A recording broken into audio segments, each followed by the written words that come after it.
All right, I think we're recording. Hello, is this thing on? I hope it's on. Jim, are you on? I couldn't be more on. You know, I'm gonna let that sit there and marinate for a minute and let everybody else catch up to the joke.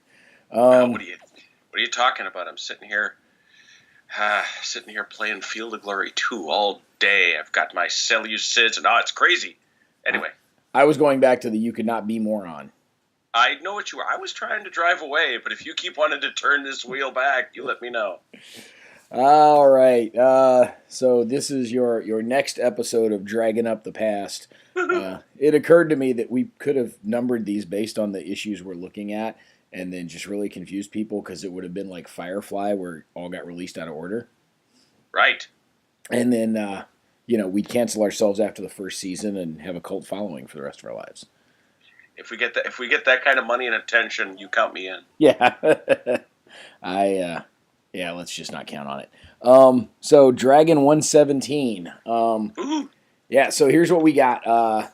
This week is our annual Thanksgiving, and so there are tanks in this one, which is why we there. grab. I say we grabbed this. This is why Jim picked this one out. I have not flipped ahead in this one. Other than the fact that there are tanks present, I have no idea what else Jim has in store for us as we flip through here. It tells us right on the cover that in addition to creative campaigns, we're going to have tanks and trivia. And a Bazaar of the Bazaar, because those are always entertaining, Absolutely. and some interesting cover art. The when I so there was one of the game conventions, and I believe it was Gen Con '05, because I wasn't there very long that year, where I say I met Larry Elmore. It's not like we went out drinking or anything. I went to his booth and paid him for a couple of prints that I had him sign for some folks, and so I had one for my brother and one for me, and I had him sign one for my son, who at the time was like 2, but now that he's 14, it's kind of cool for him to have this signed Larry Elmore print. But one of the things that I was fascinated by was in Elmore's booth, he had a handful of sort of this is how the magic happens kind of flowcharts almost, from photographs of a couple of people to a couple of background photographs to an initial sketch all the way through to the artwork. And Elmore's got some fantastic, very iconic artwork. And it was always interesting to see how the figures were composited into those sketches. But then I always come back and I wonder, for example, on a cover such as this, who played the dwarves? Like, do you get a bunch of 7-year-olds and then go back and graft mustaches on them? Or do you have a bunch of midget models on speed dial that you pull out to, you know, like, do you get a couple of bikers and just have them kneel in the front of the picture for this dude with the dagger in his mouth? And like, I don't even think this is an Elmore cover, but, artists all do similar things. It just happened to be Elmore where I kind of saw the process kind of hanging up there. And, I may be misremembering a little bit. It may not have been exactly like that, but I remember seeing something very similar to that, and I thought it was fascinating. But then it's occurring to me like, are you flattered or are you pissed off if you're the guy that gets called up by the artist to be the model for the half orc? Like, Well, you may be happy that he wants you in the painting, but you're gonna make me the ugliest dude in the painting. I'm going to tell you now. It's pretty well known. I did some time down at the Renaissance Fair over a decade, and a couple of friends of mine who were one of the stage shows actually got asked to be featured in a Magic the Gathering card, and they were posed in their costumes. They were such a beloved act that the actor said, "I want to immortalize you." And when it came out, they were, I don't want to say disappointed because it's still an awesome card and I have it, but they're way in the background. And it's evidently them if you know them, if you know their costumes, if you know their act, you know it's them. But they were not as, shall we say, front and center as this obviously recently killed half-orc is. But the two observations I made about this picture, number one, this is 1987. Okay. And boy, that I'm assuming she's a thief based on the gear and the dagger. But boy, oh boy, is that some 1980s vintage hair. Oh, yes. And early 80s vintage hair. Yeah, right. It has to catch up. Art Yes. is always a little bit behind because heaven knows how long it takes. I have no drawing skill. I envy people who can get anything close to this. But I'm here to tell you that rat tail, in fact, not just one, but two rat tails. Yeah. That is of its time. But I have a question, and I don't know the answer to it. I've wondered about this since I first observed it many, many moons ago. When did we decide that dwarves have tattoos? Because, I mean, I'm not, like I say, I'm not against it. I just don't know when it happened. Most of the dwarves look like they stumbled straight out of some Celtic biker gang. Well, that's it, and I'm sure that that's what they're vibing at. But still, that's the thing. Fine, draw them out however you want. It's not my personal thing, but I just wish I could remember when first I saw it, because certainly when I was reading The Hobbit and Lord of the Rings and all that, I never imagined them as having. The last thing I would have imagined them having was a tattoo.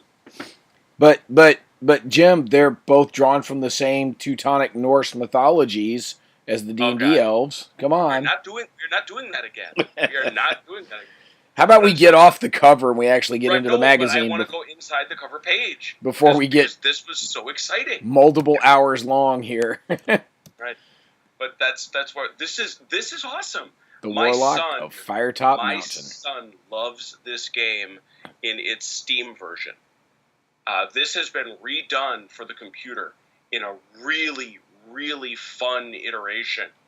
And I did you play this? So I never played the board game. And again, we go back to while these issues were coming out, these sort of low 70s through about 130 or so of Dragon. I was, or maybe a little less than that. I was living in Germany. And you sort of got whatever the exchange on base happened to stock. Or on rare occasions, it was weird. If it was a boxed game, it would show up in the main store. And if it was a soft cover something, then it showed up over in the bookstore. The hardcover books, like Unearthed Arcana, could go either way. But the board games, if it wasn't sort of TSR Milton Bradley, you weren't going to get the board games. However, the paperback books, the UK Steve Jackson Fighting Fantasy books were all over the bookstores. I've got a whole bunch of those, and I think I still have some of the original ones I had from way back when. So I've got Warlock Firetop Mountain somewhere. I've got, the City of Thieves one. I've got a whole bunch of these things. I've got Sorcery 1 and 2. I also now have those on my Kindle as well. But I never played the board game, despite knowing a lot about sort of the fighting fantasy world and having played a whole lot of the books. We never found the board game. Oh wow, okay. And because first of all, this game was not cheap. No, $25 is a decent amount back then. Yeah. I say back then. We're on 117, so back then this would have been 87. That is accurate. January 8th, this is the first issue of the year, which of course compels me to ask the question, since you brought us around, what was the #1 song in America in January of 1987? Hold on, give me a second. Because I'm often closer on these than I think you expect me to be. You've done what? January, I'm trying to think of what...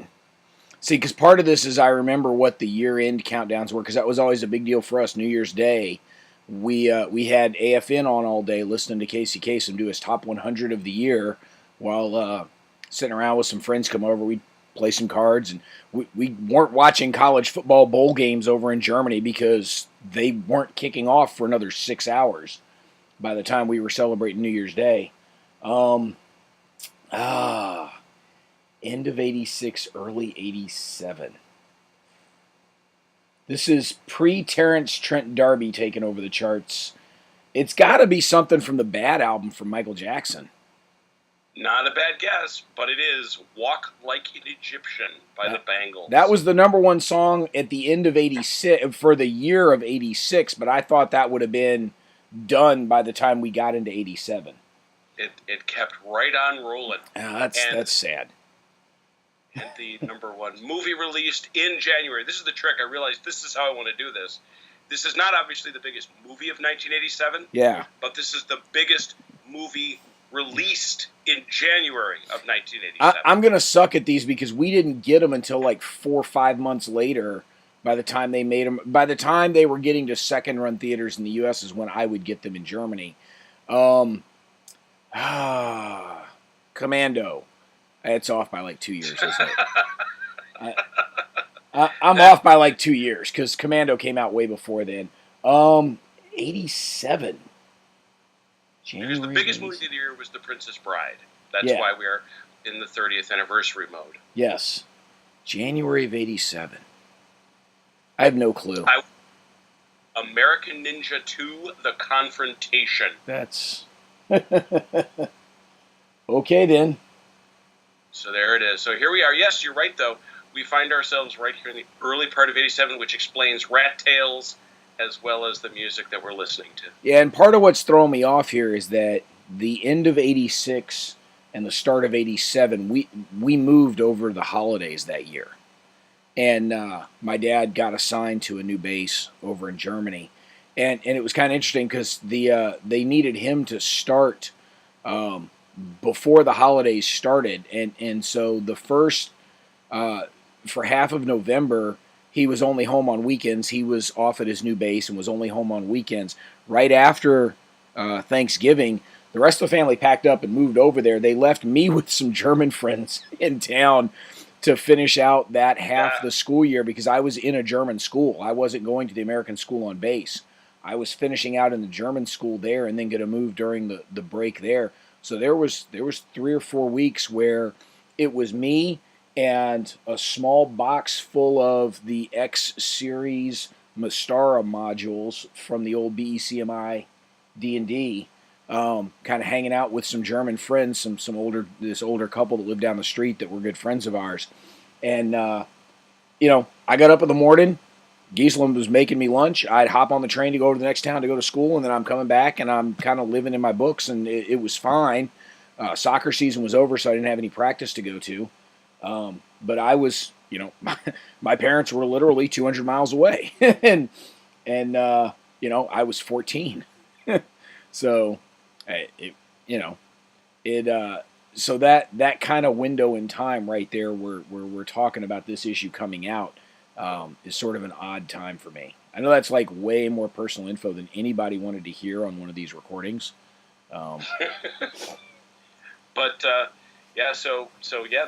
We've got the Warlock of Firetop Mountain. I played it a couple times as a tabletop, but it's been great to find it again on PC. So it's on PC. It's on Steam. Is there a mobile implementation of it, or is it just PC? Boy, I don't know. I'm just curious. If only there were a magical system to tell me. Space age technology known as the internet. Yep, sure. Yep, iOS and Android. Okay. I may have to Androidize that one of these days. Yeah, this is it's a great little game, great little dungeon crawl, so neat to see that here.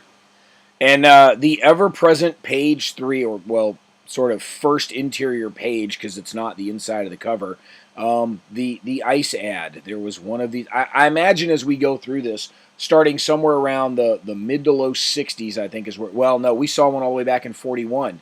Up well into the 200s, I'm sure.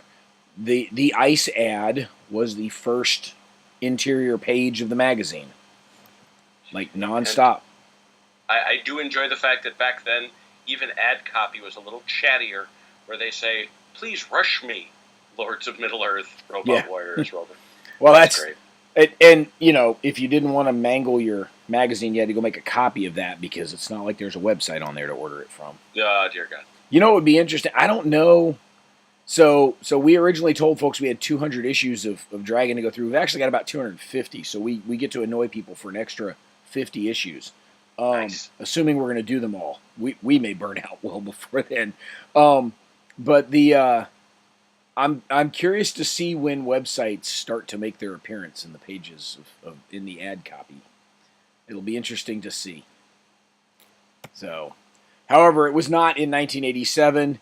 And hey, look, we've still got giant white boxes on Paste Up. Yeah. I mean, have they not gone digital at this point yet for Paste Ups that we've still got giant white boxes in the Paste Up here? Well, I assume well. Just take a look at the letting on actually the return on Fiction Editor. Yeah. Ouch. Yeah. How does that happen? Seriously, people, come on. Yeah, so layout geek alert there. All right, so we've got some regular features, some of the different consistent recurring and you'll notice there are a whole lot more of them than there used to be in some of our earlier issues. We still have we've still got sage advice in here. We've still got the bazaar of the bazaar. What's interesting is they're calling these regular features as though they're the ones that run all the time. And down here are the departments, which are the things we would think of as the regular features, the things that show up all the time. Down here we've got the cover info. So this is Jim Holloway. I knew it wasn't a Larry Elmore cover. It was just the Larry Elmore story of sort of how the people end up in the paintings. How you get vicious Celtic biker gnomes posing as dwarves in the paintings. So, all right, so there's Jim Holloway doing his thing. Interesting to see. There's a handful of superhero content in here, so that'll be interesting to see as we work our way back. All right, I'm going to zoom in on this, knowing that it's a digression that may turn out to be absolutely useless. But this whole deities disappear thing. Oh, what are you talking about? I've been waiting for you. This is one of. Come on, folks. For those who don't know, I wonder. Forget about age now.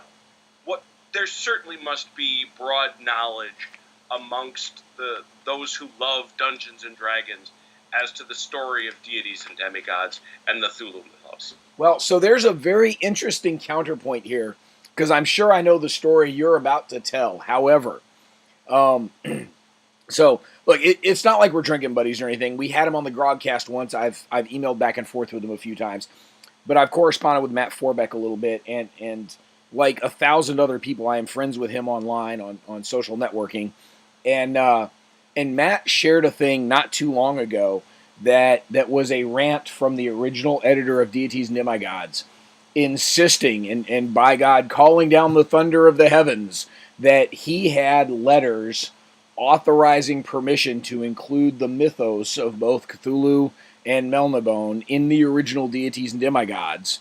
And he handed those letters over to the legal department to say, hey, look, we've got permission. You're the guys that are supposed to handle this stuff. And when it came time, when Chaosium pitched a fit about these things being in there, apparently the Blooms decided not to fight because they didn't feel like digging through the archives to find all the paperwork. They said, screw it, take it out. But he has been very insistent about, I am not a plagiarist. I did not rip people off. I had permission to do this, and TSR chose not to fight it because it was easier to just take the pages out and deal with it. And so that's when we post this episode, I will find that link and I will post it. Remind me if you don't see it up there. Remind me to go back and add it. I will absolutely check, because that is one of the things that if you are a denizen of the Gen Con auction and you go through that, one of the longest afternoons you'll ever is waiting through all the books, playing books that eventually wind up on the auction. And the big thing everybody used to wait for, I imagine they pull them apart and make them a separate thing now, would be those few decent condition deities and demigods that have the Cthulhu mythos still in them. And I can say mine does, and I know what I've been offered. I'm curious to know what they sell for these days. But they are rare little critters. I just walked across the room. I got to grab mine and see, because I'm pretty sure mine isn't. No, mine is not a first edition. Mine is a second edition. I was pretty sure mine was a second edition. but I wanted to double check to make sure. Because if I'd somehow ended up with a first edition with my name written in the cover, I was going to kind of freak out a little bit. So could if we're moving to the next page, can we? This is it's hard to call something like this my favorite because we've had so many great things so far. But boy, oh boy, is this automatically near the top of my list. The World Gamers Guide. Okay, people. Those of you who live in this day and age, never tell me how great the old days were all the time. This is what we did before the internet. We sent our names to Lake Geneva, Wisconsin, about 75 miles from where I'm sitting right now, and you posted your name and address into a magazine in the desperate hope somebody would be willing to play games with you who lived nearby, including my guy in the third column at the top, Ogvern Amon. Yeah. I mean, Finland. That dude's a character in somebody's module. Are you kidding me? Probably. I also like. I find it interesting those games that they considered worthy of inclusion with the abbreviations. Oh, good point. And something that's interesting, it's like all TSR stuff except Cthulhu, Star Trek Traveler, RuneQuest, and Villains and Vigilantes. Like, how many other games were out there that weren't TSR but were still fairly big? Like, Tunnels and Trolls is still a decently large enough following at this time. There's absolutely no mention of Warhammer anything. There's an assumption. Where's Avalon Hill? Yeah, there's an assumption that all of these are role-playing games. There's no tabletop anything here other than role-playing stuff. So, and these, I'm kind of curious. Not just where's Avalon Hill, but by now TSR has not just purchased but fully integrated SPI. Yeah, and I can't tell you how badly I feel for these people. That they're so eager to play a game that they're doing this. And third column on the left, Jeff Johnson, who lives in the extreme north of Cameroon. Yes. Bless you too, sir. One wonders how many of these dudes are still floating around out there that you might find them somewhere. You know, yeah, I was in that issue of Dragon Magazine way back when. Oh my goodness. So good. All right, speaking of Moorcock's content as published by Chaosium, here we have an ad for it. Oh, yes. Hawkmoon, the Eternal... I will say this, so I was never a huge Moorcock fan. There's a couple of books that I've read. They're okay. You know, I'm sure I'm going to get a lot of hate mail for just saying they're okay at this point. I really enjoyed the mid-'80s first comics adaptation of Hawkmoon. You know, look, I was a teenager. Pretty pictures, I guess, attracted me more than full books. But, I mean, by then I'd read the first 5 Eddings books cover to cover like 17 times. So it's not that I wasn't reading heavier stuff. It's just Moorcock's prose never grabbed me that much. But the comic adaptation wasn't bad. I enjoyed that. I tried several times to really get into the Elric books and just couldn't do it. I'm sure that makes me an evil person. I can live with it. Yes. I freely admit I've read it. I know it. I read a lot of stuff, but my little house, the birdhouse in my soul begins and ends with J.R.R. Tolkien. So yeah. I'll move on. All right, so here we have our analog message board, the forum. Well, and not just that, folks, but this is, if you read the word from the editor, yes, this is moderating a print message board, because based on reading it, it would seem that there was an article in the previous episode, or the previous, the previous issue, episode, there you go, talking about nudity or scantily clad people in role-playing. And there's this warning in the letter from the editor: name-calling letters are dropped in the trash can, as are those that ramble, or are so incoherent or illegible that the staff cannot make out what it said. Please write clearly. I wonder if I could apply those standards to moderating the Grogheads forums. This is my thought. And this is my thought. We'd end up with 4 posts a day. That's like all we would have left. In a website that traffics in thousands. So folks, if you're worried about the content and the quality of the internet as open and free and as accessible as it is to the whole universe, bear in mind that these are guys that can only correspond via the mail, and they still felt the need to moderate. The old analog mail, not the electronic mail, right? Right. The ink on dead trees mail. All right. Again, some extended forum conversation. What's interesting here is we have editor comment back and forth. The above is a sampling of the mail we received from one issue of the Dragon magazine's cover art. It'd be unfair for me to not give my own opinions of this. So now we have the moderator responding. I am delighted by the fact, and is this Roger? Must be Roger. Yes. Yeah. Well, let's Roger, go check. It's amazing how well this works. Roger is editing, yes. It would be unfair for me not to give my own opinion. Yeah.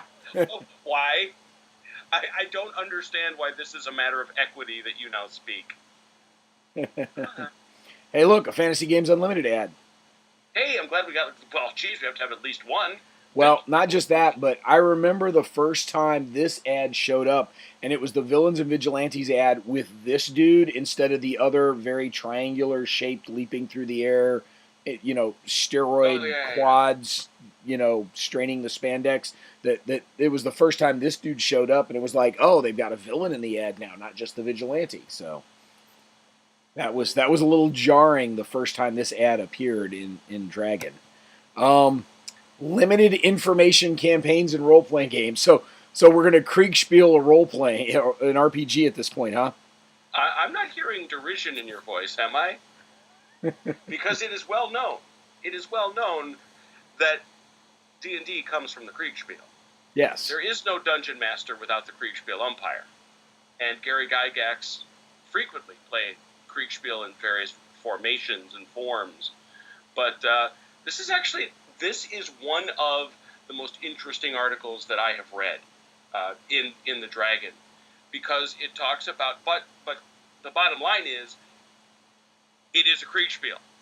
Yeah. He's saying, run your campaign like a Kriegspiel. Don't volunteer. They can only see what they see. They can only ask what they ask about. And as someone who's played a ton of Kriegspiel, well, we both have, the one thing is, if you're into it for what it is, there is no better way to play a war game or a role-playing game. But if you're not, you're going to hate it like the devil himself. So there's 2 thoughts that are coming to mind out of this passage right here. One in which the players have to find out most things for themselves. Memorizing the rule books doesn't work because the players don't know what the rules are. Correct. So there's a couple of thoughts springing to mind here. And I'm going to throw them out in rapid succession and let you pick and choose what to react to. The first one is, we are now role-playing Calvin Ball. So that is number 1. or Cranko, if you want to mash. Number 2, I am... So we're going to put on some serious high-level nerd hats here. Did you ever happen to read the comic book Zot from Scott McCloud? Yes. So there is, towards the later part of Zot's run, when Scott was doing the Earth stories, there was one of them in which a bunch of the kids were sitting around playing a role-playing game, and it was a homebrew system. The guy describes it as a homebrew system, and they're starting out with, you find yourself on an immense pool table, and sitting on the side of the pool table is Julia Child eating a pastry or something. I don't remember exactly what that was. And facing you at the other end of the pool table are the 15 bowling balls, each topped by a sentient garden gnome or something like that. They were totally making this crap up as they went. It was very clear. And Scott McCloud knows nerddom, right? So he knew somebody who was doing this or something very similar to it to find that information. And And so, I'm just thinking this is somebody totally just making up wackadoodle crap as they go, which is fine. Like, that can be very entertaining. Like you said, if you're into it and that's something that you go in with a full expectation of, it can be a blast. It really can be a ton of fun trying to figure it out as you go. But the third thing that pops to mind here, and this is one where I'll put on the serious hat briefly. So I worked on an exercise in my contractor days. We had an exercise at the National Defense University where we were supporting some training they were doing around counterinsurgency at the strategic level. So you're in a national government dealing with a counterinsurgency that is limited to within your boundaries. This wasn't an international movement because that would have made the model very difficult. But we gave them some very basic guidelines. I say we, like the people running the exercise. I was there supporting it. Gave them some pretty basic guidelines that these are the kinds of things that you can affect. You can affect infrastructure development. You can affect economic development, military development. You can fight corruption. You can apply not just dropping money on problems, but you can also apply political capital, which is sort of, the in-person emphasis of making sure things happen and that they're important by your presence as government officials. Things you know all too well from your real life. What we didn't show them at all until the last day of the exercise was we never showed them the model that we were calculating things with. So you had to just try crap, right? If I do this, corruption's going to go down. If I fight corruption, corruption usually goes down. But if I'm also providing not just some physical capital, not just dumping money into economic development, but I put a big emphasis in political capital in the economic development, then corruption also goes down, because it's a lot harder to be corrupt when you've got all the politicians showing up and being hands-on involved in the economic development, which is where the corruption usually manifests itself. And so the players had to sort of tentatively poke and push and prod and figure out which levers of power gave which outputs at the far end. And there wasn't a ton of randomness in here because we wanted them to sort of be able to figure out how the model worked. But that was exactly this. It was a limited information campaign where the players don't know what the rules are when they start, and they got to figure it out as they go. And for a training exercise like that, where these guys are sort of trying to figure out how to control this internal counterinsurgency, it was from my seat, it was a lot of fun watching these guys try to figure this out. It's probably a lot less fun and more frustrating for those guys in the exercise.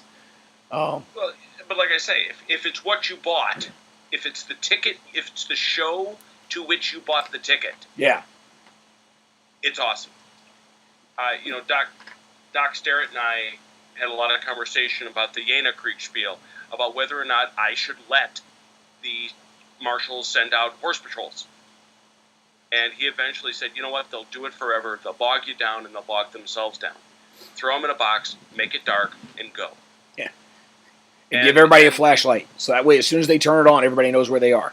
Exactly. And a year later, it was the right decision. So, this is a neat article. This one is definitely worth a closer read for those that want to grab a hold of Dragon 117. I do want to, now that we're 25 minutes into this or whatever it is, I do want to offer an apology for my voice. As we are recording this, last night, my son's high school soccer team had a playoff game that was tied at the end of regulation, was tied at the end of overtime, was tied at the end of the double overtime sudden death period, and was tied at the end of the shootout. They went into sudden death shootout penalty kicks. Wow. I don't have a lot of voice right now because of all the cheering we were doing last night. And I know that I was the one who was a little insistent that we needed to get this one recorded so that we had it ready for when Thanksgiving got here. However, I'm really sort of thinking twice about this at this point because I'm sure I sound like a Brillo pad on a cast iron skillet right now. This is this is a fascinating article, and I would absolutely encourage people to go dig this up and take a look at it. I remember reading this way back when, thinking, "Who the hell wants to do this?" And then, not too much longer later, going, "Oh, I want to do this." Traveler ads, check that out. Oh yeah. State of the art science fiction role playing. Traveler's like 15 years old at this point. Yes. Oh yeah. But this is Traveler 2300, so this is the reboot. This is the reboot. Oh yeah. Because they rebooted the game. So They most certainly did. all right, what are the odds? So basically, we've printed Excel. Well, we did, but this is something that comes, something I think about a lot in D&D, because I've created 5,000 role-playing game characters over the years. Only? I know, right? And along the way, one of the great thrills, at least in the day, was you're sitting around with your guys, and you've got your basic stats, and you're going to roll a 3d6, and it's awesome if you roll that 18. Yeah. And then you hold your breath when you roll the percentile, because now you've opened the magic door, especially if you happen to roll it for strength. Now you've opened the magic door. This was a new thing that came later. And I'll admit, and this is probably one of the earliest advents of my old guy-ism back when I was just starting grad school, but I heard that there were these alternative methods of rolling your character stats. And I said, what the noise? No, you roll 3d6 and you take what you get. And if you happen to have a character that's got a 4, deal with it. Yeah, that's called role-playing. It's called, just figure it out. Yeah, okay, now he's intensely stupid. All right. Oh, there are no intensely stupid characters in fantasy literature. But no, now we're going through all these different things. And that's fine. If you want to play a game where you get to pick your stats, do that. Yeah. But that was, this is interesting. This alternative methods of rolling your stats. Well, so two things I will throw out here. First of all, one thing that actually we normally did, so the very first time I ever rolled up characters, I was doing 3d6s because that's what you're supposed to do. That said, not too long after that, within the first couple of months of me learning what these role-playing game things were, is when I started learning and using the 4d6 method, right? Roll 4, take the top 3, plug them in. Oh, sure. And the second thing was you would roll the 4, keep the top 3, get your 6 scores, 6 stats, and then plug them into the abilities you wanted them in, because that gave you the opportunity to go ahead and set your guy up for what you wanted to play. Because, you want to play a thief, but you roll really high on intelligence and wisdom, you're like, well, damn it, So plug them in where you want them in the array. And one of the first discussions I had with somebody about this, I was on the losing side of the discussion. I was kind of glad I was, because it made a lot more sense the way this guy laid it on me. My whole thing was, average people aren't really good in a bunch of different things. Like, average people have 1 or 2 things they're really good at, and that's it. And so why are we giving these guys basically like 4 above average stats? And the comeback was, these are the heroes. They're supposed to be good at a bunch of stuff, right? These are not your level 0 commoners who are like somewhere between 7 and 11 on 5 of their 6 stats, and the other one they're a 14. And that's above average for the village that they're in. He's the strong guy, These are the heroes. These are the guys that we tell stories about. These are the guys for whom legends are made. And they do have heroic levels of statistics in there. They are good in a bunch of different things. They are strong and wise and charismatic and whatever else. I was kind of glad I lost that argument, because that made a whole lot more sense than what I was trying to say. Hey, look, Fantasy Games Unlimited ads. Except now we're up to Flashing Blades also, not just Aftermath and Villains and Vigilantes. Oh boy. One answer to 4 old gaming problems. How old can these problems be? What? Well, by way of perspective, so from when this issue was published to the dawn of hobby gaming in the early 70s, right? When the role playing things started to happen. It's not 20 years yet. It's not even 20 years. From this issue being published to today is 30. So how old were these gaming problems really? and honestly, I went through all four. And I really have never had any of these problems. Yeah. Yeah. I mean, by now the companion level book had been released in the BCMI series that had already cracked this nut. Yeah. What can be done with all of those mid-level characters who want to establish a permanent base or a small stronghold? Have them establish a permanent base for a small stronghold. Yeah. To whom do they owe allegiance? Some other guy. Yeah. Pick one. How does one introduce variety and stimulate player involvement in the governing of countries? If you don't know how to do that in the form of a country, you lack imagination. Yeah. And where and when can you take your players to experience new vistas of adventure? 2 episodes ago, you and I talked about how Gary Gygax inserted a cube with the planes of existence on it. And you have all of the planes of existence, and yet you're sitting around there with your thumb in your nose going, what should we do now? You have a world. Well, so let us be cautious with this. We recorded that. We recorded that a couple episodes ago. I'm not 100% certain where it will get released as we are recording this one. Rat spoiler. Sorry. It may be before this one. I got to go back and look at the schedule. So John David Dorman, thank you now. Yeah. That said, I mean, he did manage to fill a couple of pages in the magazine here. Like, you know, he got published and we didn't. So some fuchsia covered pages in the Dragon. So there's something for him. Jim, I do have a bone to pick with you here, though. That being? I'm just now noticing at the bottom, this is January of 86, not 87. No, look at the masthead. Well, it says January 86 at the bottom of the page here, so somebody screwed up something somewhere. Wow, because if you go to the masthead, it does say January of 87. Somebody didn't change their footer. Nice going. The typesetting, the juggernaut of typesetting that was the Dragon. Hey, I do want to back up one page, and I meant to call attention to this when we were here and didn't when we were zoomed in. Check out how clean these tables are. Oh my God! Compare this to Dragon 41. Like, but I think this is the advent of desktop publishing with the tab stops. Is that what you think? Because these are the same tables as one gets in the D&D guides. Your Erzatz green bar.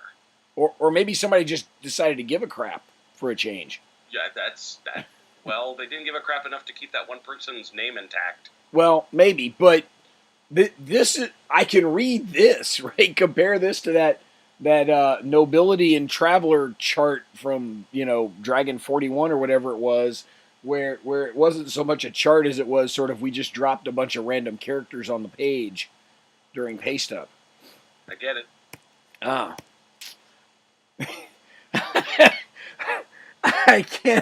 I can't possibly fathom looking at this page and thinking that this is condensed. Thank you. See, this is my comment on this page. This is not another. You haven't picked another April Fool, have you? Oh man, the laugh track here is not fake. This is me trying not to cough while laughing at this. I mean, who thought only a generation, and it's a short generation, raised on this first edition D&D would look at this and go, "Ooh, well, now we've streamlined it." I'll tell you who thought that. Travis Corcoran thought that. Travis? Well, because he also says there's only one flaw. That's not true. There are many. But the system is slow and bulky, and it will be made better by 3 single-spaced pages of charts. Because, gosh, nothing says not slow and bulky like green bar charts with, by the way, may I note, 11 columns. Oh, dear me, Mr. Corcoran. Oh, man. This, uh, Oh, I take it back, and there's a whole nother chart if you keep going. Because that's what we needed was another chart. We're done. We were done. Oh, man. He does provide examples. I'm not going to read them, but they're there. No. Mm-mm. No, if this makes your game better and more efficient, more power to you. I have my doubts. I dare say if this makes your game more efficient, I suspect you were playing the wrong game to start with. Right? If this is what's making your game more efficient, then the one you're playing, you played on a dare. Yeah, efficient. You keep using that word. I do not think it means what you think it means. No kidding. Wow. The Dungeoneer shopping guide. Here's a small confession I'm going to throw out there. I really enjoyed reading the little catalog articles.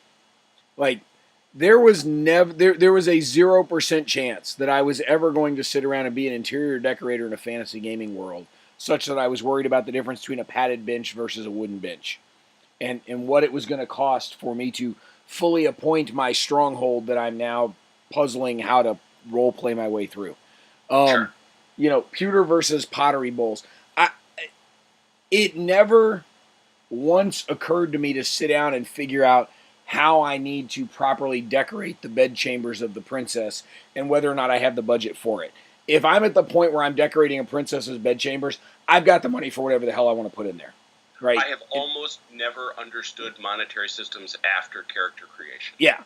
And that brings up a whole separate discussion that we can certainly have later with the way things like the freestyle role-playing system from Better Games handled it, or the way Swordbearer handled it. There's a variety of ways in which you can crack that nut. But what did always fascinate me was going through the list of stuff that they thought worthy of inclusion and perhaps worthy of not including in these different things. So the price list for alchemical supplies and the armored gauntlets, the clothing and furniture, the musical instruments. We're going to jump down 2 pages here. We're gonna bypass the Mercenary's Handbook and keep on going here.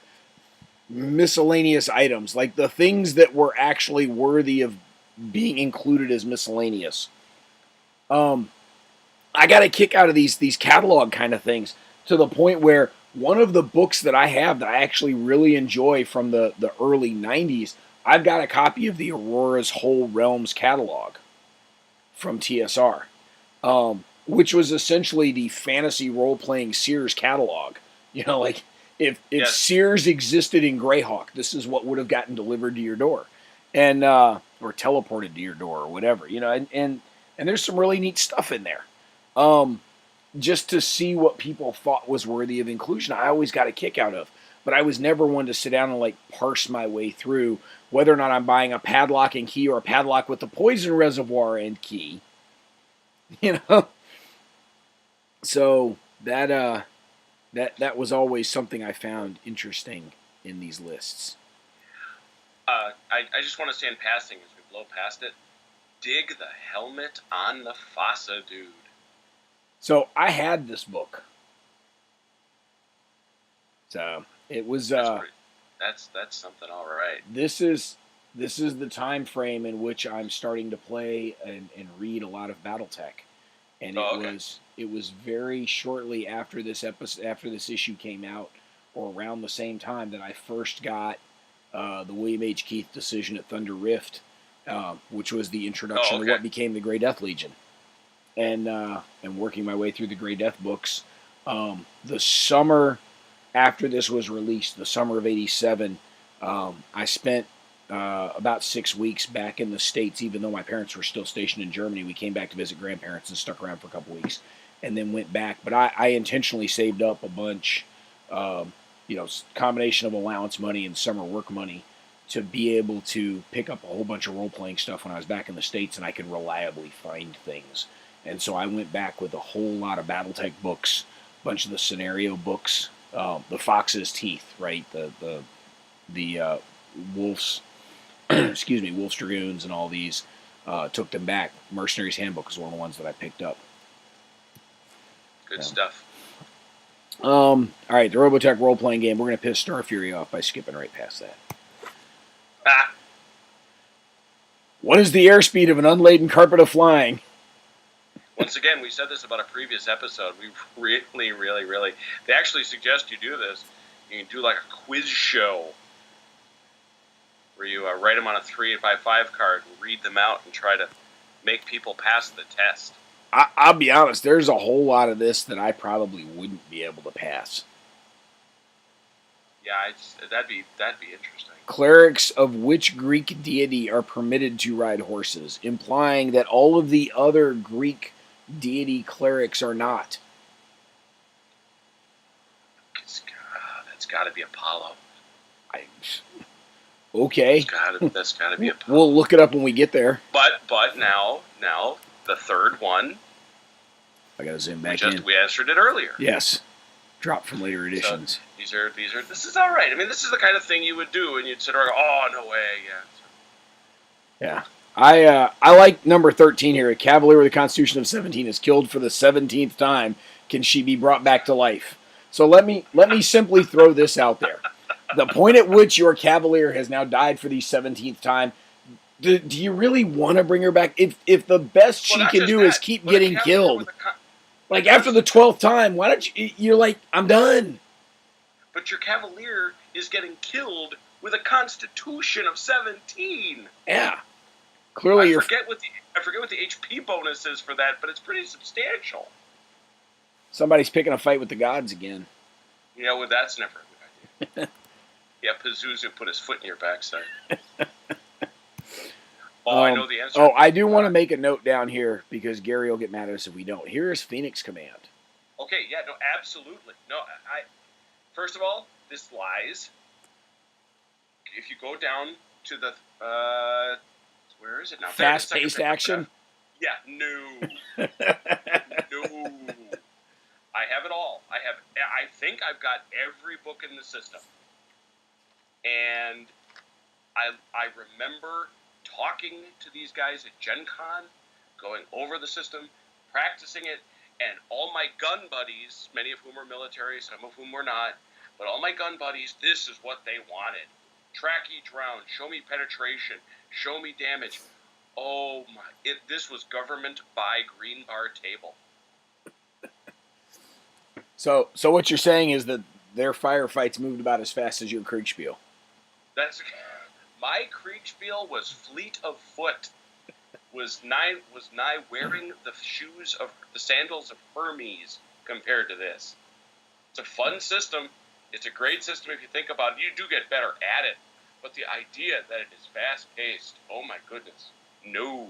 Yeah, I do want to take just a moment and marvel at the dude right here. This is such an '80s guy. That's Rambo, right? I mean, it's clearly intended to be Rambo or somebody inspired by Rambo. It's the headband. It's the implausibly large steroid biceps right there. It's both the Uzi and the RPG, right? The two required weapons of any '80s action hero there. And I think he's got a law rocket on his back too. He's got something like that, which, why wouldn't you just carry around extra RPG rounds? And one of the other things that I'm doing when I'm looking at this, I'm thinking, holy hell, that's a lot of different kinds of ammo you got to haul around.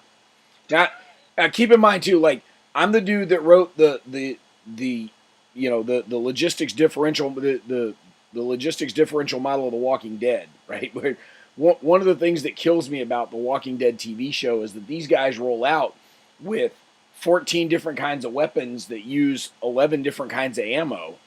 And like, what happens when you run out? It's not like you can holler for your buddy to throw you a magazine of something because everybody's firing a different caliber. Right. And everybody's firing so damn much ammo in those shows. Where the hell is it all coming from? Because, like, as near as I can tell, every manufacturing facility is gone. Right? That was like one of the big storylines of Eugene wanting to start an ammo manufacturing location. And I'm watching this and again, prior military here, having been a loggy in the military for a little while, I'm looking at this going, who the hell's tracking ammo?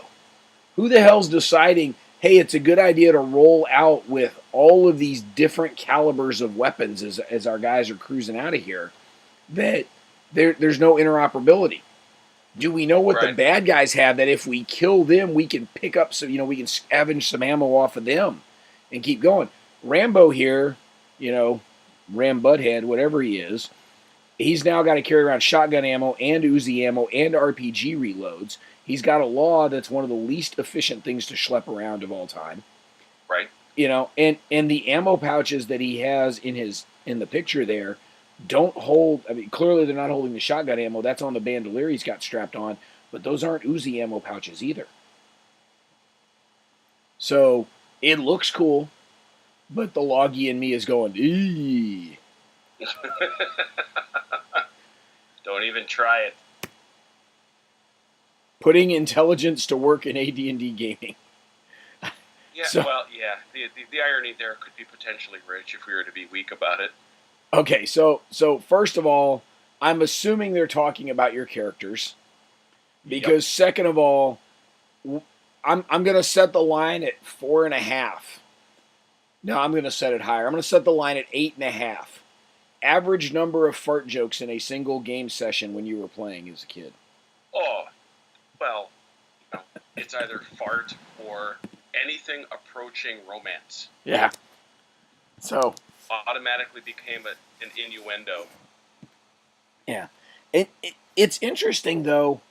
I mean, they have clearly found their formatting groove in terms of how we can accurately present the numbers on the screen so that people can actually read and use the charts. And so that's pretty cool. Oh, and absolutely. And they've clearly agreed on conventions for plus and minus. Yeah. But I'm curious. This goes back to sort of things that we've talked about in the past of how much do you really need to stat out as you go, where, base days of training with your character's intelligence and what do we need to do to bump it up a little bit or bump it down a little bit.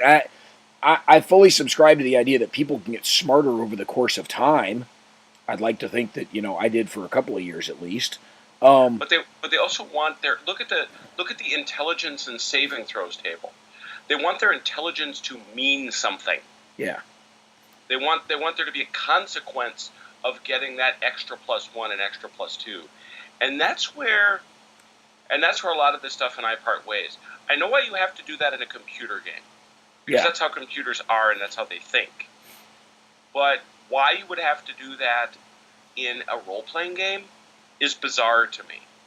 Well, and what this almost feels like to me is trying to provide the DM with the appropriate amount of rules lawyer proofing for his storytelling, because quite frankly, in a lot of this stuff, it's sort of the DM's going to fudge what the DM feels like he needs to fudge. Yeah. And that's like totally cool. Like, I absolutely get that. But if your players are such twits that they're going to try to rules lawyer you out of a +1 against, the Fascinate Illusionist spell because I've got a 15 character intelligence, not just a 14. If it's appropriate for the story, the way the DM is telling it, that you need to be fascinated by an illusionist spell for an extra round or two, you're going to get fascinated. And it doesn't matter what the hell the die roll behind the screen is. Right. Or it shouldn't. No. And it's, on one hand, it's interesting that people are actually crunching all this. But on the other hand, it kind of makes me wonder why. Like, were we doing it just because we could? Yeah, well, I think, like I say, we want to accrue these points, and we want them to matter. Yeah. Yeah. And that, to me, I understand it. I've certainly played with those folks, but it's certainly never the way I chose to play. Never ever. Yeah. Yeah. I love the Gurps tag, not the first RPG, just the best. Okay. And it's also interesting that Steve's fantasy game is coming out, but also that he was promising coming soon at Christmas, Auto Duel Gurps. That right there was a flaming failure. I don't know that he specified which Christmas, did he? Yeah, right. Good point. Sage advice. I always got a kick out of these. I mean, we've talked about a couple of them before. Mm-hmm. 5th level cleric spell Rainbow is used to produce a flagon, and the drafts are poured off into separate containers and stoppered. Will they retain their Dwemer after the flagon and any remaining unpoured drafts disappear? I mean, that is some No. esoteric ruleness right there. No. Not be safe for later. I guess, this is such a strange thing to say, but unless you're playing D&D competitively, Yeah. which I don't know what that looks like, but unless you're doing it competitively, sure. Yes, they do. What difference does it make? What do you need for the story you're telling? Yeah, does the Dwemer, does the flagon retain the Dwemer? Yes. And now the difference in the game is what? Yeah. So, yeah, there's a lot of this stuff, but yeah, the questions. Okay, this has got to be a pen name, right? Nobody did that to their kid. I hope. Who's that? Who was that? Penny Petticord. Please tell me that's a pen name. Well, they appeared in Dragon, so there's at least a chance. All right. We're going to skip past the ecology of the Ankh, and I can't imagine there's a whole lot of these ecology articles we're ever going to spend a lot of time on. No. Penny Petticord is a game editor. That is a given name. Wow. Yeah. That's something you really owe an apology for. Yeah, I am sorry, Penny. I'm sorry your parents did that to you. I like me some Ankegs, but I'm not interested in their ecology. No. And can we get a graphic? Can we get a pull quote? Can we get something other than the ad in the corner? No, you cannot. What about on this page? No. How many pages in a row are we going to... Oh, well, we got some ads breaking some stuff up here. So.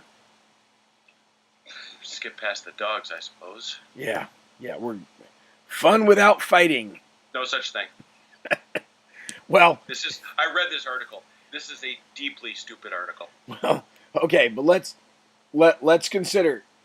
You can have fun without fighting, or you can have fun with this fighting. Which one do you want? You tell me where the fun is, Jim. Yeah. Why? No. Fallacy of the wicked alternative. You're going to throw the fallacy ref card at me here? I am. I'm getting that Hockey League thing. I bet there is one for the wicked alternative. Oh, I guarantee it.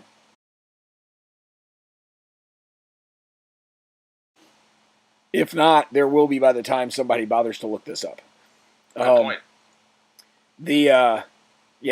Unique adventures for fantasy role-playing games. I didn't realize romance was a unique adventure. Yeah. Okay. All right. Again, can I get a pull quote? Can I get give me a chart with a couple of gray bars, green bars, whatever you want to call them. Like, give me a chart just to give me something else in here. The forgotten characters, henchmen, hireling, and followers. Look, if they're forgotten, you're just a bad leader.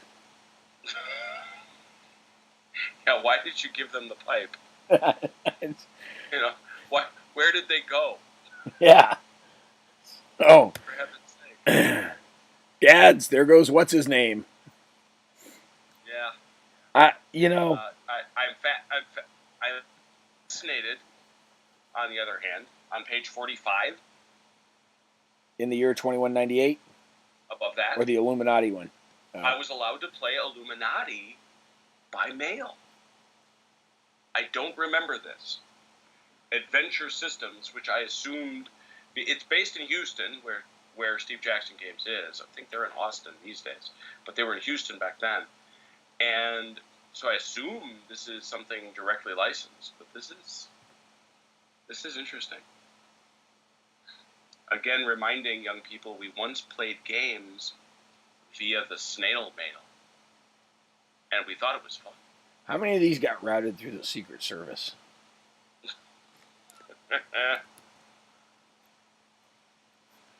By Magic Masked. 9 magical masks for AD&D game campaigns.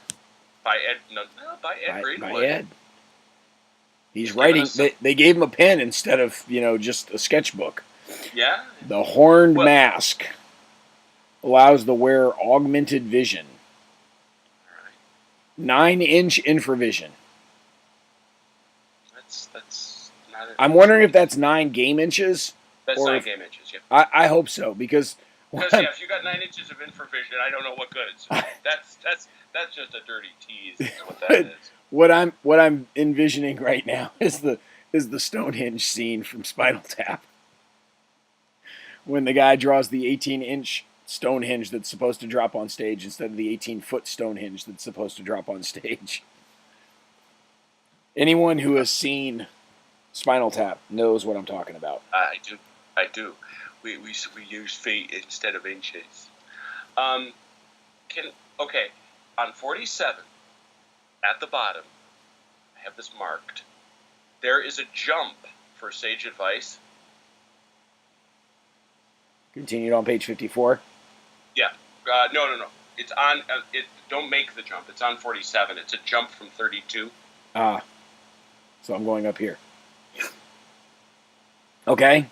Elfin Chainmail. The one below that. My group allows only neutral characters. Find a different group. What does that group look like? What is that? They all wear gray. What? Right. What is your group? Those are the guys that became Counting Crows and wrote Mr. Jones. I see a whole lot of weed and a fundamental lack of motivation. I mean, my group allows only neutral characters. How did you come to this conclusion and why? Well, so here are a couple of further questions I have for this group. First of all, are you stoned? Yeah, come on, we know. You are. Second of all, does that mean true neutral, or do I have the options of like lawful neutral and chaotic neutral and neutral good and neutral evil? I think I do. I think I can be any kind of. Oh, I see. So you're wondering if that can be the prefix as opposed to the suffix? Yes. Yes. Good question. Could I be neutral evil? I mean, is cat? Because if I've got a group that allows only neutral characters, I'm playing the chaotic neutral bastard, right? I'm trying to keep the language clean here. I'm going to be the guy that just wrecks everybody else's game. I'm just on principle. Like, one has to ask, like, are you playing with a bunch of Buddhist monks? Like, I'm not trying to disparage Buddhism or anything, but I mean that's the only conclusion I can come to. Why are you eternally seeking Zen? And, I mean, is it? I don't. And to what extremes are you willing to go to maintain neutrality? We are so neutral. We will fight you to force you to be neutral. Yeah, I am the serenest. We are the militant neutralists. I mean, if you're the one that has to go out and nudge people back into being neutral, are you one of the neutralizers? Yes. You are the neutralizer, beyond any doubt. There is a line of T-shirts in our future out of this. The neutralizers. All right, the Bazaar. I dig these. Let's see what we've got. The Ring of Range Extension. That sounds cool. Allows any spellcaster to voluntarily extend the range of any spell cast. That's cool. Except those spells with a range of 0 or touch. Yes. Which stinks. So you can't reach out and touch somebody from a distance. But that would be super cool. But what you now have is like a rocket assisted fireball. Mm-hmm. Right? You know, you're not just getting close with that lightning bolt. Like, if I can see it on the horizon. Oh, okay. This just caught my eye. Dude. Where did my screen go? Come on, screen. Come back to me. Come on. Is this the Mark Andreessen? I think it has to be. I mean, how many Mark Andreessens can there be out there? Right. And he submits a bunch. And 87 is like well before we're worried about Netscape. Right.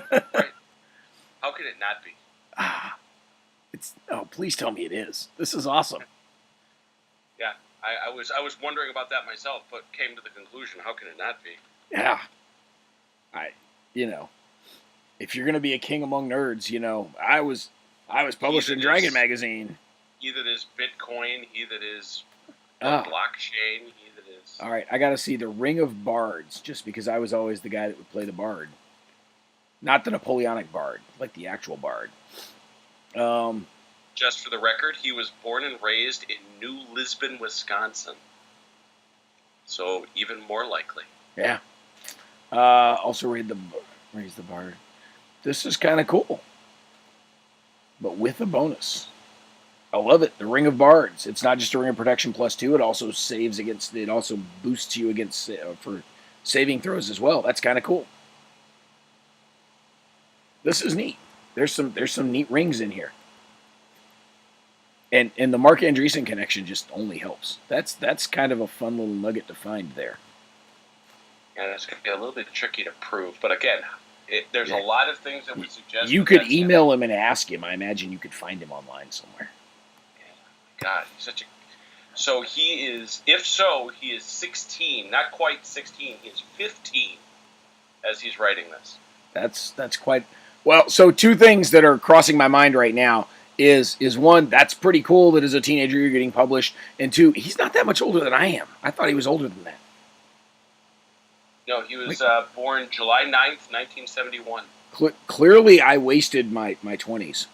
Oh, dude, you can't look at a guy like this and not wonder what you did with your life. Yeah. But I know what I did with my life. I'm sort of wondering why. but over here, and also another link, he spells Mark with a C, as does this Mark Andreessen. Yes. It's got to be the same dude. Yeah. On the off chance that anybody connected to Mark Andreessen is listening to this, somebody send us a note. We'd love that. Yeah, and a little bit of stock would be good, too. Yeah, send us a Bitcoin. We just need one. We'll split it. We'll split it. Yeah, we'll share. We're not that way. All right, so new skills and powers for the Champions game. So Dragon Magazine going outside the TSR family to give you some cool stuff to do here. Sort of statted out for Champions, but let's face it, like some of these skills could easily be adapted to pretty much any sort of superheroes kind of game. Enhanced senses, navigation, forgery. So there's a couple of kind of cool things here that sort of statted out for Champions. I'm trying to hurry us through a tiny bit here because we're going to turn this into a 2-hour episode because we can. But I want to get to the tanks, right? I mean, that's like the whole point because it's Thanksgiving. The folks were promised Thanksgiving. Yes. City Book 3, Deadly Nights. I actually had this way back when. I always enjoyed the City Book books. Those were kind of cool because they were some neat locations that you could incorporate into your games. And the boys at TFG are all right. So yeah.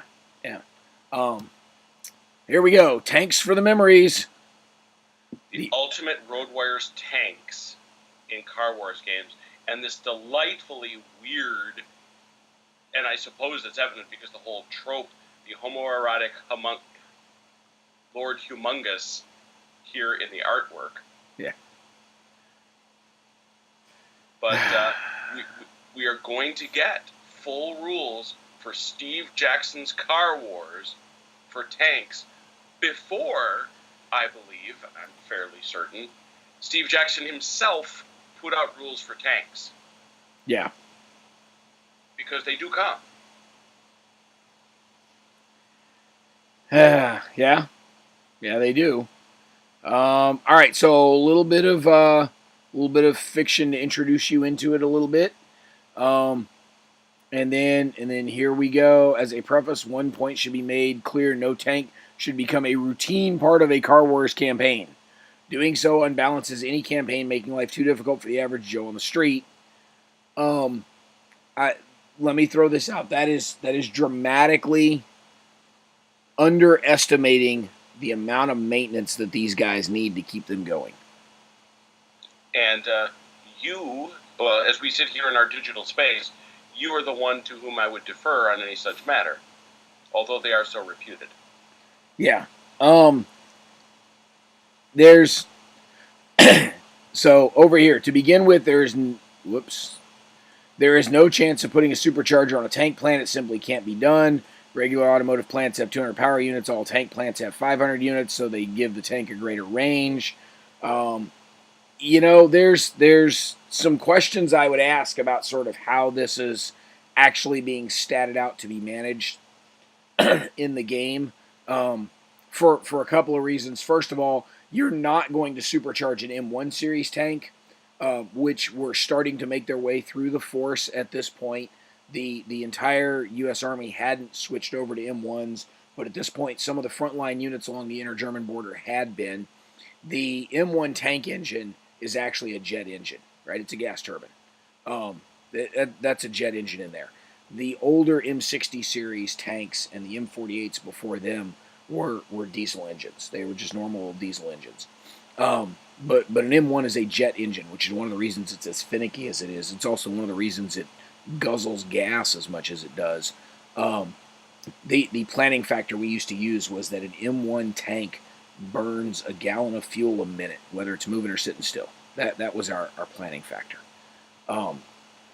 The idea of not putting a supercharger on a tank plant isn't entirely accurate, and I bring that up only because they mention over here something like a personnel carrier or reconnaissance tank over here on the other side. I was trying to highlight. There we go.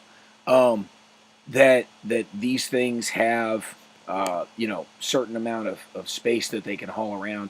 The old M113, M114 series, especially the M114s, the 113's smaller cousin that was used for reconnaissance, especially in Vietnam, that was just a sports car engine, quite frankly. I mean, it was about a 350 cubic inch muscle car engine, and one of my National Guard compadres years and years ago had actually been in Vietnam. So this is early 90s or mid 90s when I'm in a unit with him. He's getting ready to retire, but as a young soldier, he had been in Vietnam, and he was in a recon unit that these guys actually had like the J.C. Whitney catalogs that people would send them, and they were ordering aftermarket parts to soup up their M114s, and they had blowers on these things. I mean, they had like reconfigure the glacis plates on the front of the vehicles to accommodate all the extra stuff that they were cramming into these things. But there were reports of guys getting an M114, little recon track up to like 85, 90 miles an hour by souping up the engine. So this whole thing about there's no chance of putting a supercharger on a tank plant, well, if you're including these reconnaissance and personnel carriers in the category of tanks because hey, it's got armor and treads on it, then yeah, there is. That can happen. So, it bears mention, of course, that that may be one of those Gary Gygax game balance sorts of things. In the world of Car Wars, there's no fuel anymore. It's not until they get to dual track, which hadn't come out yet, that you return to liquid propulsion. These things are all notionally running off of fuel cells. Mm. Okay. And that's why you see them talking about plants. If you take a look at the top of page 58 and at the bottom of 57, they talk about that's what they're talking about with this tank plant. Yeah. Okay. It's a fuel cell. And so and that's why when you get all the way down to where they actually spec out a couple of tanks according to the rules, we don't speak of M1A1s. We speak of the XM6A1, clearly intended to be a riff on the tank you serviced. Yeah. And you can sort of pick some of that up from the graphics that they've got over here, especially when you get down to the recon and personnel carriers, because I'm talking about tracked vehicles and they're rolling wheels out there. And I do know that Car Wars is supposed to take place in the future, so there's a limit to how current you wanted to make things, given how fast they might become obsolete. I was simply pointing out that don't underestimate the creativity of soldiers when it comes time to play with engines. Well, and that is also something. I mean, look, I am a person who believes, with respect to Car Wars, that if it was in the little plastic box, it is a work of pure and special genius. Car Wars as it existed in that little box, and some of the maps, like the the shop, not the shopping mall, Midvale, the city, the arena, and I also love dual track, but for a different reason. If you're within that space, there are very few games I love more than that. Certainly very few non-historical games that I love more than that. But as it grew and grew and grew, it became absurd. And, there was so much junk added to this because there was a market for it, because people bought it. And I don't blame Steve Jackson for that. He runs a darn business. And so he's going to put out Uncle Albert's catalog with a black hole dropper. Well, you just described Munchkin, didn't you? Sure. And he's going to put out, he's going to create an entire end cap of one ridiculous card game that is, I find Munchkin so unpleasant as a card game. Anyway. I will say this just popped into my head. How come we've never seen a Munchkin Car Wars game? I don't know. He's done every other thing. He's doing the CCG. But there are so many things with Car Wars that came out that were just not fun. I remember convincing a buddy of mine who was, speaking of Starfleet Battles, which is, of course, from the guys down in Amarillo, convincing him to play Car Wars using 64th scale Matchbox cars. And I wish, with all my heart, that we had played it as it came in the little plastic box. Yeah. Instead, we played it as it came in one of the various iterations of the comprehensive guide. And when we were all done, at one point, we actually used the rules to calculate corkscrew rolls from cars jumping off a ramp. and he said, it's just as complicated as Starfleet Battles and less fun. Yeah. And I went, wow, think of that. A guy who knew Starfleet Battles, a guy who played a ton of it, and said it was more complicated than Starfleet Battles and less fun. That's a problem. Yeah. So, I played, when I was in high school, I got Car Wars in the box, I remember lunchtime at my school was Car Wars time in the cafeteria, taped down the map. Everybody had been maybe using their study time in study hall to design a new car, and we all put them on the track, and we went for an hour. There was very little better, and its components were teeny, the turning keys were teeny, but my goodness, this is a special game. It's one of the great little games ever designed. It's a work of genius, but it was so good, it just metastasized really past any credible usefulness till the point that you've got a quote, get the quote you've got up here, which is, you really shouldn't have tanks in your Car Wars campaign, but we're going to show you how to do it anyway. Yeah, just in case. We ran a whole Car Wars retrospective series on the front page. Yeah. Some time ago. We're going to have to hurry along here. We are well past an hour on this thing. All right. Roughing it. There we go. Wilderness and survival in the top secret game. So, on the off chance you get dropped into the middle of nowhere, And my only note on this is something Savage World does so much better with the simple principle, bumps and bruises. Yeah. Well, but not only that, are you really concerned with having to stat out the temperature table? Or are we just going to tell the story of, hey, you're getting cold. Life's starting to suck. You know. What are you going to do? Yeah. And maybe it's a -1. Yeah. I mean, do we really need this much level of detail in here that we've got to stat it all out? Or was this just, we're creating tables because we can? A forest terrain table. Look, if you don't already know what the terrain is, why am I randomly rolling it up? It's always I understand at some point people panic and they don't realize, I didn't think they'd go that way. But when I see a chart like this, it just tells me you're paying absolutely no attention. Because if you and I were driving in a car and we were on a 100-mile trip, I could spend the entire 100-mile trip just making up terrain as you kept wandering in different directions. Yeah. It's just not that hard. Well, but moreover, I mean, as you're dialing this up, right? I'm going to go from, I rolled a 1 to 10, so I'm in Thin Forest. And then as you move into the next square on the map, suddenly we're in Dense Wood. And then we're going to drop back to Thin Forest with the hills. But then all of a sudden I'm going to drop you in a lake. And then we're going to go to Medium Wood on the hills. But then I'm going to drop you in a swamp because that's what the die roll came up with. Huh? You know, let's back up there slightly.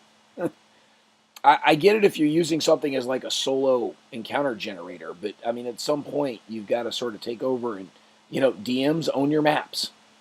It's your map. They go where you tell them to go. Well, not necessarily where you tell them to go, but they pick where they're going and you tell them what's there. Mm-hmm.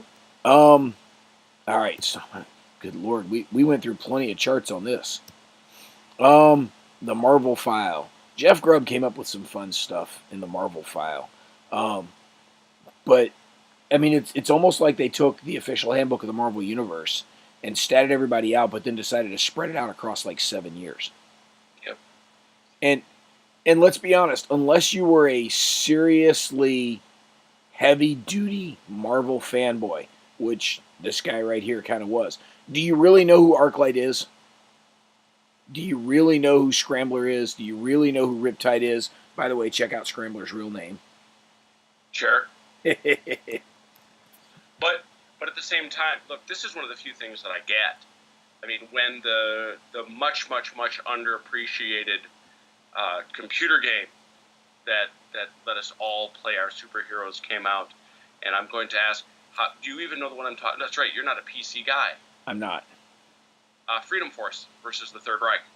When Okay. Freedom Force came out, the 3D isometric role-playing game of superheroes, one of the great joys was sharing the different theoretical stats for your favorite superhero. I understand that. Yeah. And then, of course, arguing about it. Yeah. No, Blockbuster would have had a much better strength or whatever.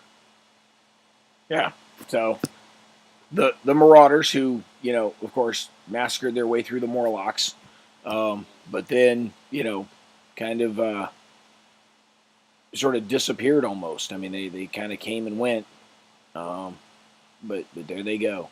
The bad get even better. Criminal experience in Villains and Vigilantes. So that's kind of cool. So they're giving you some info about playing the bad guys. There you go. So here's the scary thing. We're only at page 78 of 108. We got like 30 more to go. So we're going to hustle along slightly. Campaign conversions to update you to 3rd edition Gamma World. It's nice. Funny. Gamma World hit 3 editions before D&D was fully settled into the 2nd edition here. I'm not even sure 2nd edition had been released yet at this point. This is 87. No. 2nd edition's still 2-3 years away. Correct. That's right. All right, Oriental Adventures. Very cool. The OA modules. The roll of books. Can we get a picture of the cover of the book? Just a couple, please. We're going to get one on the next page. Hey, there's one. In color, no less. We're about to come down to a page that you're not going to believe. Nobody's going to believe we didn't plan this. Wait till you get down to TSR profiles. There we go. Are you serious? Wow. There's Penny. So, question answered. Penny, I apologize for making fun of your name. It still sounds like a fake pen name. It really does. It sounds fake, dear. I'll tell you what this page looks like. Just trying to be nice. Particularly with the crooked typography here and everything. This looks like they grabbed some intern from Lake Geneva High's yearbook staff and said, go do us a profile page. I'm serious. Doesn't this look like a mid-'80s high school yearbook page right here? Born 1958, so she's a couple years older than I am. Yeah. TSR previews. So here's what's coming up. Wonder what's coming up. Laser Tag, the official live-action game handbook. I love that. I have it. I have that. It's X12. I have X12. I did have it. The Cheers family game. Oh dear God. Snarf Quest. Well, hold on. No. I just gotta. Okay. No, to no, play the their game. favorite Cheers character in a game Oh, of zany notes and gold. So is this like just a wacky trivia game? Because I hate that okay. when they take like a great media franchise and they turn it into just a trivia game. Well, remember, I mean, we live in a golden age of board gaming. I know. Nobody tell me any different. That's all anybody knew how to do back then. And that, right, was to take a basic concept and slap a franchise on Yeah. All right. Science fiction story Snarf Quest the book. Yep. They collected a whole bunch of them. All right. Here we go. Wrath the Immortals. I don't have that one because I don't have any of the IM series modules. I'm going to have to go back and collect those at some point. Frank Mincer's I-11, one of the actually fairly good I-series modules. Those weren't bad. For those that don't know, the I-series were the intermediate level characters. So let's give them things to do. But that whole series were all single shot modules. They weren't intended to sync together as a whole series. Now, Ravenloft and then I Strahd ended up connecting together, obviously, but the I series were always intended to be separate modules. C6, the official tournament handbook. Okay, there we go. Here goes some Marvel superhero stuff. Dual Track, there you go. Car Wars Gamebook number 3. And Scott Herring is still one of the line editors at Steve Jackson Games. So 30 years later, he still hasn't gotten a promotion. Yeah, I guess not. or he loves what he's doing, and if so, God bless him. I always remember that from one of the interviews last year as Vin Scully's getting ready to retire. And somebody said, about somebody was talking about all he's accomplished in his professional career and everything. And Vin Scully said, well, hang on a second. He said, I've been doing the same job for 64 years, or whatever it was. Do you realize how bad you have to be to not get promoted over 60-something years? So this Vin Scully being self-deprecating was kind of a chuckle. We couldn't fill all our space here, so let's just leave some white space. Let's not throw in a random graphic. Right? Let's not give us a picture of a cover of one of these things. No, let's just leave blank space. All right, our answers to adventure trivia. We got to go look up. Cthulhu and Mel and the Bone we knew. Was it number 13? Yes, with a wish. They can be reincarnated beyond the 17th time with a wish. With a wish. There you go. As we've noted in another one of these episodes that may have already run by the time we get around to this, the key point of the wish there was to just screw with the players, right? Right. Wasn't that the point? We have indeed made a point that if you are ever doing a wish, you are in some way trying to job your players. That's what I believe. The Wilderness Survival Guide, and then the Dungeoneer Survival Guide, obviously. Those were the rules lawyer handbooks. Yes. That was the point. So, all right, here we go.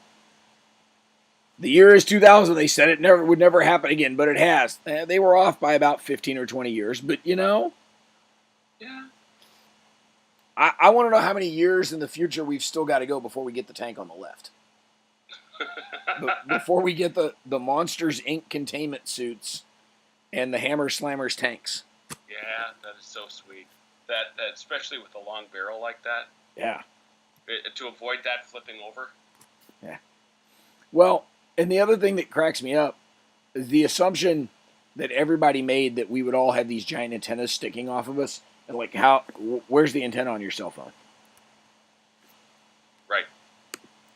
So, the Game Wizards, a new column from the game designers. Biggest note here. I can't decide. There's two really quick things. The first is, if you go to the middle column, what goes around comes around. Tracy Hickman and Margaret Weiss, who left to work with a computer game company, have returned to the fold. They will be working on Dragonlance stories. So they're back, and so they're doing all that stuff, and they're back.